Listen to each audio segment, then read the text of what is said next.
It's time for news on Luntha television with me, Charita Shilanga. Let's have a look at the top stories.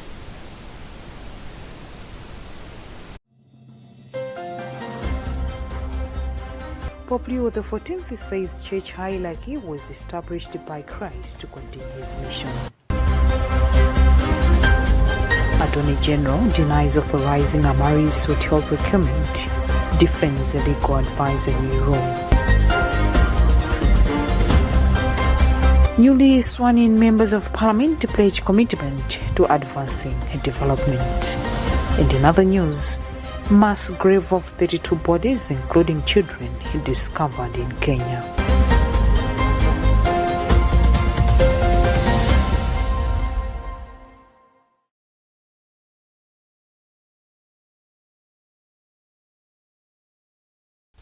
We do have the details to these and many other stories. Stay tuned. During his weekly general audience, Pope Leo XIV emphasized that the church hierarchical structure is a divine institution established by Christ to continue his mission of salvation through the apostles.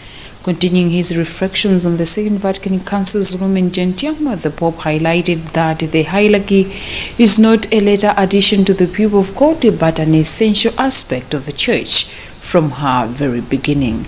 We have a Vatican News report read in our studios by Itandiwe Mzumara.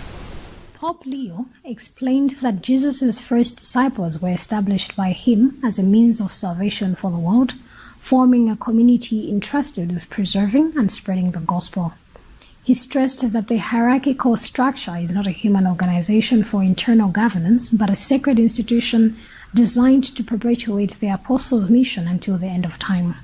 The pontiff noted that bishops, priests, and deacons each exercise distinct roles, munera mainly to serve the people of God, while all baptized Christians share in Christ's priesthood. Recalling the words of St. Paul VI, Pope Leo said the hierarchy is born of the charity of Christ to fulfill and spread and ensure the intact and fruitful transmission of the wealth of faith, examples, precepts, and charisms bequeathed by Christ to his church. Concluding his catechesis, the Holy Father prayed that the Lord may send ministers for his church who are filled with evangelical charity and courageous in proclaiming the gospel across the world. End report.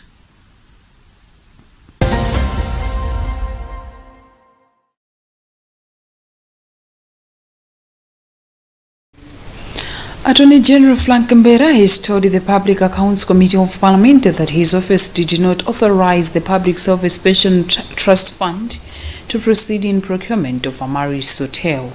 He said his office only played a legal advisory role on the matter upon receiving a complaint on irregularities from Malawi Law Commission.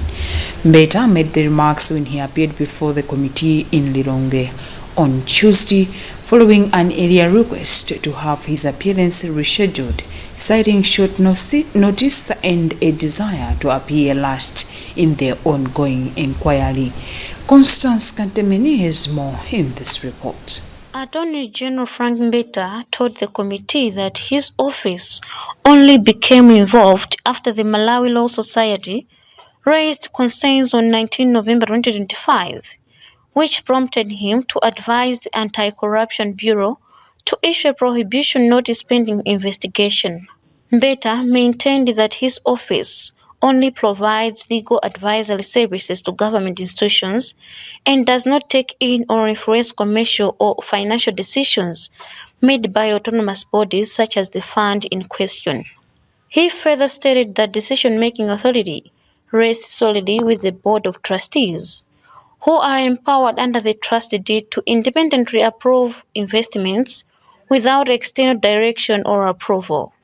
And it is important to note that by my constitutional mandate, the Office of the Attorney General does not make commercial decisions, nor does it approve or disapprove business transactions. So, advice on matters of policy or administration are ordinarily outside the function and mandate of the Attorney General. Therefore, the decision to invest in a hotel is a commercial and administrative decision belonging to the Board of Trustees of the fund as mandated by the trust deed. And they are bound by fiduciary principles, both under the trust deed as well as under the Pension Act and common law. In his remarks, Chairperson of the Public Accounts Committee, Stephen Baba Malondela, said the committee has gathered enough information from the Attorney General and will now start preparing its final report.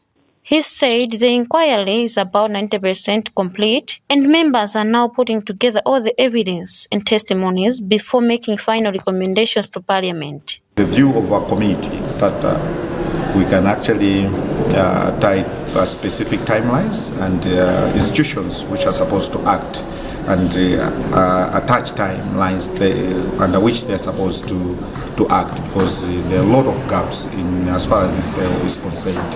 So all I can say, kindly wait up until we get to the conclusion of this and the report is tabled in Parliament. At that stage, then you can actually highlight. Malondela has since confirmed that additional witnesses, including former Chief Secretary Colin Zamba, are expected to appear as the inquiry continues. For Luntha News, this is Constance Kamtemen. Meanwhile, suspended Principal Officer for the Public Service Pension Trust Fund, George Jemo, has told the Public Accounts Committee of Parliament that former Secretary to the President and Cabinet, Colin Zamba, pressured him to expedite the purchase of the Amaris Hotel. Jemo detailed his role in the Amaris Hotel purchase during his oral presentation to the Parliamentary Public Accounts Committee in Lilongwe on Tuesday night. More details in this report, followed by Gift Kalonga. Jim told the Parliamentary Public Accounts Committee that former Secretary to the President and Cabinet, Colin Zamba, pressured him to expedite the Amaris Hotel deal during the MCP administration. He emphasized that no one from the Democratic Progressive Party, DPP, applied similar pressure. During his appearance, Jim read out a 6-month suspension letter which accused him of misrepresentation, unauthorized engagement with third parties, and failing to share critical information with trustees.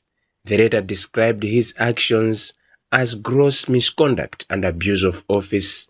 Jim further suggested that the transaction was influenced by what he called an invisible hand operating from high-level government offices rather than strictly following institutional processes.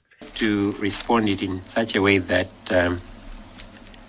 I want to mention that the office of the principal officer is the highest ranking establishment in the fund. So it's not true, so to speak, to say that I requested for a promotion, because I'm already at the bar in the establishment of the fund. Chairperson of the Parliamentary Public Accounts Committee, Steve Baba Malondela, commended the suspended principal officer for appearing before PAC. Jimu has since assured the committee he would submit additional documents to support his claims after some members accused him of misleading the committee. For Luntha News in Lilongwe, this is Gift Kalonga. The Parliamentary Committee on Health has called on the government to strengthen domestic financing for key health services, including HIV, tuberculosis, and nutrition programs. Chairperson of the committee made the remarks in Lilongwe on Wednesday during its deliberations. Masamba noted that in the face of growing donor fatigue, it is imperative for Malawi to prioritize sustainable and effective domestic financing mechanisms to support the health sector. Alson Banda has found this report. Masamba emphasized the need for robust monitoring systems to ensure accountability and transparency in utilization of resources generated from paying wards in public health services. Additionally, Masamba indicated that the committee is advocating for tabling of food and nutrition bill in Parliament describing it as a critical step towards strengthening food security and improving nutrition outcomes in the country. Despite the challenges, Masamba commended the progress made in the health sector, highlighting achievements such as recruitment of additional health workers, a significant strides towards attaining HIV targets. Commenting on the report, the Minister of Health and Water Sanitation Services applauded the committee for its comprehensive findings. She also supported the introduction of private wing in public hospitals for patients who can afford to pay, noting that the revenue generated could be reinvested in addressing key challenges such as infrastructure maintenance and service delivery. We want to make sure that Malawians are able to access paying services for those that are able to pay. And I want to emphasize that those that are not able to pay, because we also want to safeguard the population that is not able to pay for the services, the public hospitals will be there. And why we're doing this is we want to make sure that we are able to raise funds that are able to replenish some of the gaps that are there. Meanwhile, members of parliament have begun deliberating on various committee reports as part of post-budget discussions.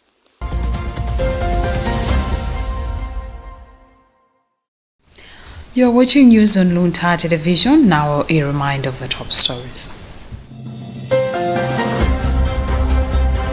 Pope Leo XIV says church hierarchy was established by Christ to continue his mission. Attorney General denies authorizing Amari's hotel procurement, defends a legal advisory role.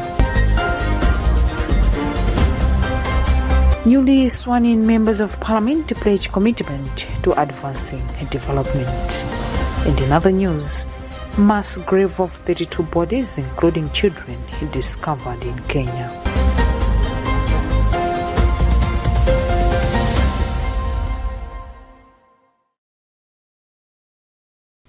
Moving on with the news, newly elected members of parliament from the March 17, 2026 by-elections have been officially sworn in at a ceremony held today at the Parliament building in Lilongwe, pledging to drive development in their respective constituencies. During the ceremony, the MPs are Matthew Mtumbuka, Rompi Central, Tokosile Lunji, Kotakota Walatsi, Patrick Siabonga Bandawe, Leza Mtakataka, and Mavuto Goro, Blantyre West, outlined their commitment to advancing development in their constituencies. They emphasized their readiness to serve and highlighted the importance of translating the trust given to them by voters into tangible improvements in people's livelihoods. Emmanuel Tocha reports. The swearing-in ceremony held in the Parliament chamber was presided over by the Deputy Chief Justice Love Mochikopa, who in his remarks congratulated the new members, emphasizing that their election reflects the democratic will of Malawians as expressed through the ballot. Speaking after the ceremony, Rumpi Central MP Matthew Ntumbuka expressed commitment towards advancing development both in his constituency and the country at large. He noted that his position in Parliament provided a greater platform to contribute towards national progress. Both councillors are UTM like me, so we are brothers. We call ourselves, or people call us, the big three. So the issue of constituency development fund in our constituency can't be a big issue. So in short, we'll continue with the development agenda at constituency level, but also being a member of parliament means you also contribute to national themes and agendas and big issues in the house. So I will definitely be contributing big time to the debates and also oversight, so that our government is efficient and answers to the needs of our people. Nkotakota Riwaradzi MP Thokozile Lunje echoed similar sentiments, stating that Democratic Progressive Party, DPP, remains committed to development-oriented leadership. She assured constituency that her election would translate into visible development outcome. Representing fellow DPP MPs, Zomba Malosa Registrator Grace Kwereveta expressed satisfaction with her party's performance in the by-election, saying the results reflect public confidence in the party's development agenda. These two members have joined DPP today in the parliament. Our numbers means they're going up, meaning that people have trust in the DPP. We had free and fair elections that had no violence. We didn't hear people being hacked with bangers. We didn't hear cars being smashed. We didn't even hear that people were being bought. It's a truth party, DPP, so we are so happy. On the other hand, Malawi Congress Party spokesperson Professor Jessica Bwira said the party is encouraged by the continued public trust, particularly in the Tantakataka constituents, where Patrick Siyabonga Bandawe emerged victorious. She noted that the outcome demonstrates that Malawians still believe in MCP despite challenges faced in the previous general elections. Parties got seats, DPP, MCP and UTM. That shows that Malawi Congress Party is still amongst the most important and successful parties in the country. So today is a very happy day. When we were sitting there looking, unfortunately, the roads are very bad in Takataka, so we could not bring people here. In fact, Mr. Bandawe is going to start by looking into that issue. So yes, today is a very happy day. Following their swearing in, the total number of members in the House now stands at 227. Two constituency, Lilongwe Site Bwaila, where the court is yet to decide on the winner, and Machinga Migogo, following the death of the sitting MP, remains vacant. For Luntha News, in Lilongwe, this is Emmanuel Georgia.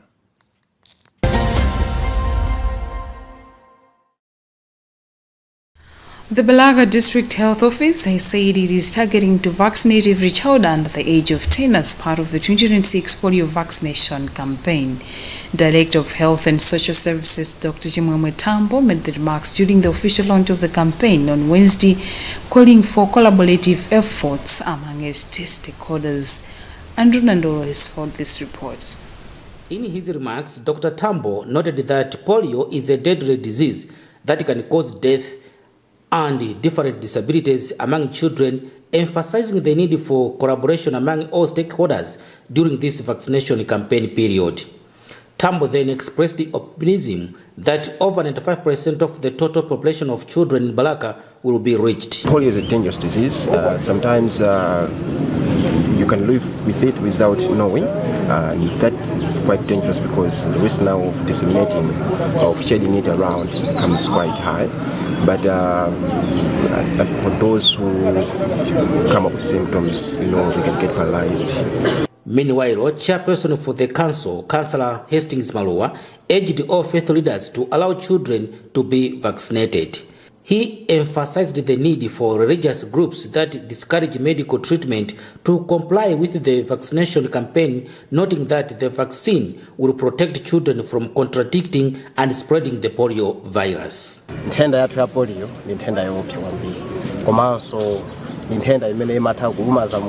I would like to ask all faith leaders to allow children to be vaccinated to avoid being infected or affect others with the Ministry of Health and Sanitation, with funding from the Global Polio Eradication Initiative, UNICEF, and the Rotary Club, is conducting a polio vaccination campaign under the theme Let's End Polio in Malawi from Tuesday, March 24 to Friday, March 27, 2026.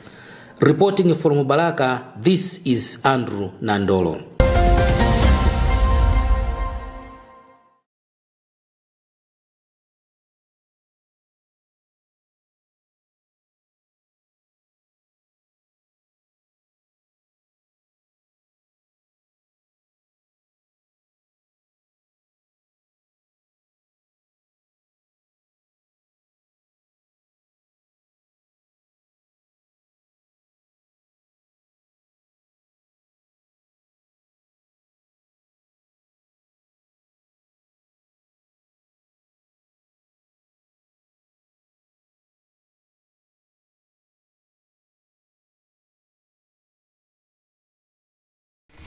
The Malawi Bureau of Standards says its newly introduced management information system will significantly improve efficiency, transparency and service delivery in its operations.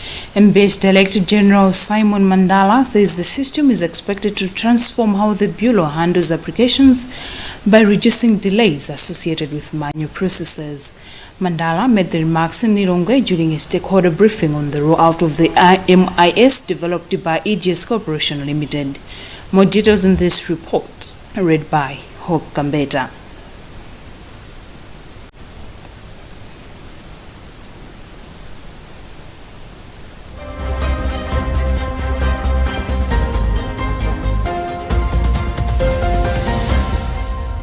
In an interview, Mandala explained that the system replaces a paper-based process which often resulted in long turnaround times due to physical movements of documents. He said with the new system, clients will be able to track the progress of their applications in real time, enhancing transparency and improving planning for businesses. Mandala added that the system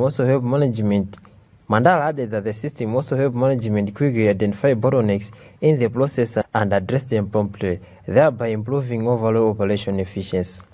And us internally, we are capacitated to tell. Management can easily check where we are having challenges and who is delaying the process. So yes, we'll be very efficient because there are those repetitive activities that we always have to handle. In this case, the system will handle that instead of having people doing that. And let me also mention that there have been concerns that the Malawi Bureau of Standards, the officers, some of them are corrupt and things like that. Well, this system reduces the interaction, human interaction. Instead, it's the system working on this, and therefore, in a way, it would also help. Meanwhile, Ideas Corporation Limited Managing Director Edwin Saidi said describing the system as a milestone in promoting local participation in national development. Saidi said the development aligned with Malawi Vision 2063 by empowering local companies to contribute to the country's industry and technological advancement. He added that the system not only improves service delivery at MBS, but also enhancing consumer protection as the public will be able to verify certificate products through digital code. And as well as the people from the SATSIP project. This is the World Bank funded project, like we already mentioned earlier. So the choice of Ideas, which is a local company in Malawi, has contributed to the Malawi Vision 2063, whose agenda is to ensure that locals are participating in the manufacturing value chain. So as Ideas, we've done quite a number of systems development. We've developed quite a number of mission critical systems for ministries, government departments and agencies, private companies, and also quite a number of SATSIP or indeed World Bank funded projects. So this is a game changer for us. And also NBS has since embarked on nationwide awareness campaigns starting in Lilongwe, with plans to extend to zoos and Luntha, therefore fully launching the system for public use. The development of the MIS has cost about $2.5 million US with support from the World Bank.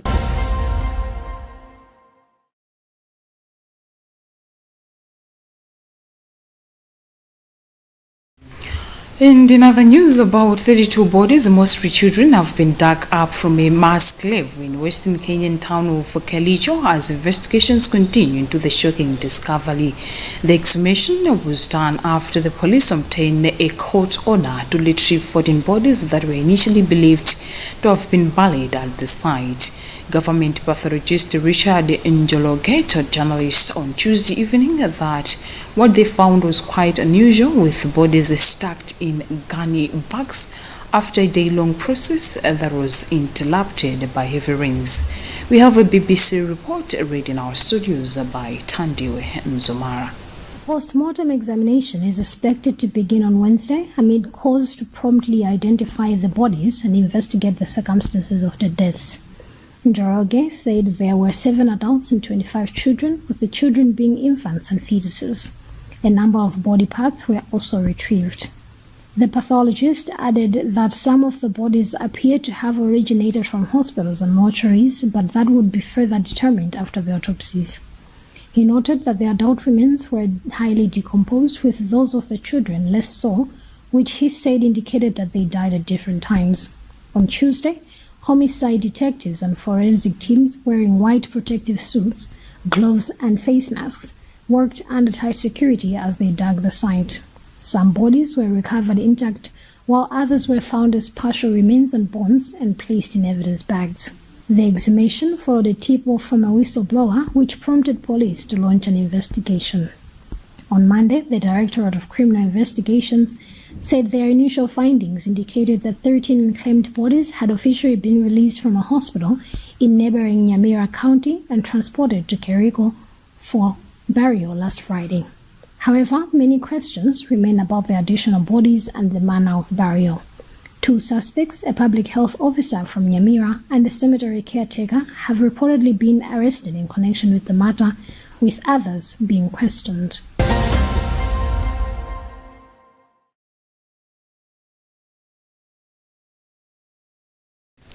With that item, we've also come to the end of our today's bulletin, but let's have a recap of the top stories before we go.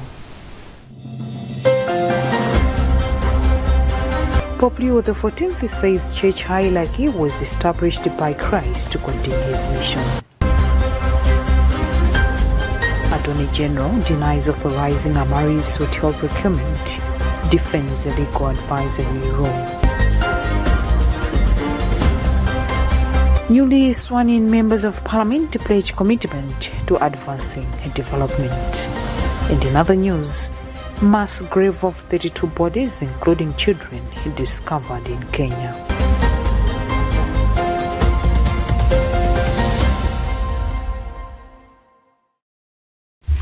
You have been with me, Charity Shilanga. Thanks so much for giving me company, and continue enjoying the rest of our programs right here on Luntha TV. Goodbye.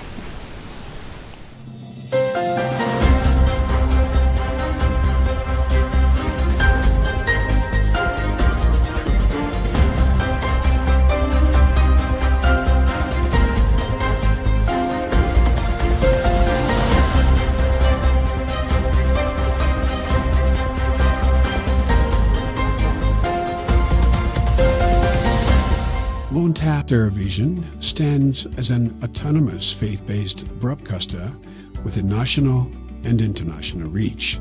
Experience the difference with Luntha Television, where innovation meets experience. Authenticated team backed by cutting-edge technology ensures seamless execution and unparalleled results. Luntha guarantees credibility and professionalism in all its endeavors and services. We offer among this